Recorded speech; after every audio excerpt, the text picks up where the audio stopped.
TRP gaming ઝોનના પ્રકરણમાં આપણે એક મિનિટ ભાઈ મિત્રો ભાઈ પાછળ જે અવાજ ટીઆરપી ગેમિંગ ઝોનના પ્રકરણમાં આપણે જોયું એક સંપૂર્ણ રીતે ગેરકાયદેસર સ્ટ્રક્ચર એનઓસી ફાયર સેફટીના અભાવમાં ગેરકાયદેસર રીતે ચાલતું હતું।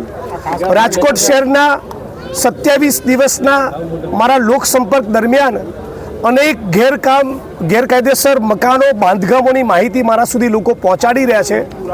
આ ગેરકાયદેસર મકાનો એ ભારતીય જનતા પાર્ટીના ભ્રષ્ટ નેતાઓ, એમના મળતિયા બિલ્ડરો અને એમના ચહિતા અધિકારીઓએ એકબીજાને મેળાપીપણામાં ઊભા કર્યા છે। એની સામે કોઈ કાર્યવાહી નથી કરવી, પરંતુ તંત્ર દ્વારા રવિવારી બજારના ગરીબ પાથરણાવાળા, લારી ગલ્લાવાળા, જેને ભારતની સંસદે સ્ટ્રીટ વેન્ડર્સ એક્ટ હેઠળ કાયદેસર કામ ધંધો રોજગાર કરવાની છૂટ આપી છે, એમને ખદેડી, એમને બેદખલ કરી આવા ગરીબ શ્રમિકોની ઉપર લેન્ડ ગ્રેબિંગ એક્ટની કાર્યવાહી કરવાની તજવીજ તંત્રે હાથ ધરી છે। એની વિરુદ્ધમાં અને સાથોસાથ સમગ્ર રાજકોટ જિલ્લા અને રાજકોટ શહેરમાં એ ટિપ્પરના વાહન ચાલકો હોય કે અન્ય સરકારી કર્મચારીઓ જેમને લઘુત્તમ વેતન ચૂકવાતું નથી, પગાર સ્લીપ મળતી નથી, રાજકોટ મ્યુનિસિપલ કોર્પોરેશનના સફાઈ કર્મીઓનું ભયંકર શોષણ થાય છે, તેમજ રાજકોટ જિલ્લાની અંદર ટોચ મર્યાદાના કાયદા હેઠળ જે ખેત મજૂરોને રાજ્યની સરકારે જમીનોની ફાળવણી કરી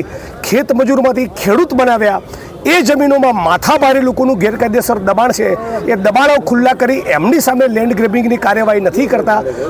ઉપરાંત મહોડી વિસ્તારની અંદર રાજકોટમાં 40 વર્ષથી જે વસાહત છે એ વસાહતના લોકોને બેદખલ કરી રહ્યા છે। આ તમામ પ્રશ્નોની રજૂઆત કરવા આજે રાજકોટ કલેક્ટર કચેરી આવ્યા છીએ। આવતા 15 દિવસમાં આ પ્રશ્નો કલેક્ટર તંત્ર દ્વારા સુખદ નિવેડો લાવવામાં નહીં આવે તો અચોક્કસ મુદ્દતના ધરણા કલેક્ટર કચેરીના પ્રાંગણમાં કે પ્રાંગણની બહાર અમે કરવાના છીએ। ખાસ કરીને કોંગ્રેસ છે ગાંધીનગર તરફ કૂચ કરવાની પણ એક વાત છે, શું? બિલકુલ ટૂંક સમયમાં અમે જાહેરાત કરીશું કે અગ્નિકાંડના પીડિતોને ન્યાય મળે એના માટે રાજકોટ બંધના સજળ બમ કોલ બાદ પણ તંત્ર જાગ્યું નથી, પીડિતો સાથે સંવાદ કર્યો નથી, એમની માગણીનો સ્વીકાર કર્યો નથી। એટલે સમગ્ર ગુજરાત કોંગ્રેસ એક થઈ મોટી સંખ્યામાં ગાંધીનગર તરફ કૂચ કરશે અને ઢાંકણીમાં પાણી લઈને મુખ્યમંત્રી પાસે જવાનો કાર્યક્રમ કે સત્તાધીશો તમારામાં શરમ લાજ બચી નથી, તેથી તમે આ ઢાંકણીમાં પાણી લઈને આવ્યા છે એમાં તમે ડૂબી મરો, આ કાર્યક્રમ યથાવત રહેશે। જ્યાં સુધી પીડિતોની ન્યાયિક માગણીનો સ્વીકાર નહીં થાય ત્યાં સુધી અગ્નિકાંડના પીડિતો માટે લડવાનું શરૂ રાખીશું।